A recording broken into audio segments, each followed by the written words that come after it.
চট্টগ্রামে বুধবার রাত থেকে হালকা বৃষ্টিতে জলাবদ্ধতা দেখা দিয়েছে। বাকলিয়া, বদ্দারহাট, আগ্রাবাদ, মুরাদপুর সহ নিচু এলাকার রাস্তাঘাটে পানি জমে যাওয়ায় চরম ভোগান্তিতে পড়েছেন সাধারণ মানুষ। আর এই নিয়ে আরো জানাতে চট্টগ্রাম থেকে যুক্ত হচ্ছেন সহকর্মী অনুপম শীল। এই জলাবদ্ধতা রোধে কর্তৃপক্ষ কি কোনো ব্যবস্থা নিয়েছে কিনা? বান্ডেল থাকলে প্রতি সেনমানিতে টাকা বাঁচবে। বিকাশ সেনমানি বান্ডেল কিনে জিতুন প্রতি লেনদেনে। চট্টগ্রাম সিটি কর্পোরেশন এলাকায় চট্টগ্রাম সিটি কর্পোরেশন, পানি উন্নয়ন বোর্ড এবং চট্টগ্রাম উন্নয়ন কর্তৃপক্ষ এই তিনটি সংস্থার প্রায় 11,000 কোটি টাকার জলাবদ্ধতা নিরসনের বিভিন্ন প্রকল্প গত এক দশক ধরে চলছে। কিন্তু এরপরও আমরা দেখছি প্রতি বছরই বর্ষা মৌসুমে ঠিক এই মানে জলাবদ্ধতার যে সংকট সেটি খুব একটা পরিবর্তন হয় না।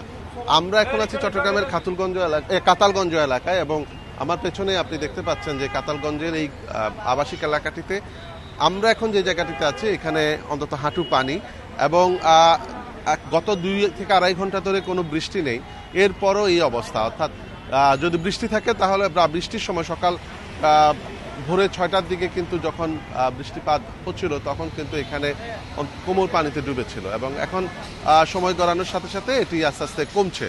এবং আবহাওয়া অফিস যেটি বলছে যে সকাল 6টা পর্যন্ত প্রায় 31 মিলিমিটার বৃষ্টিপাত তারা রেকর্ড করেছেন এই চট্টগ্রামে এবং আগামী 24 ঘন্টায়ও আমরা দেখেছি যে এখানে আবহাওয়া অফিস বলছে যে মাঝারি থেকে ভারী বৃষ্টির তারা পূর্বাভাস দিয়েছে।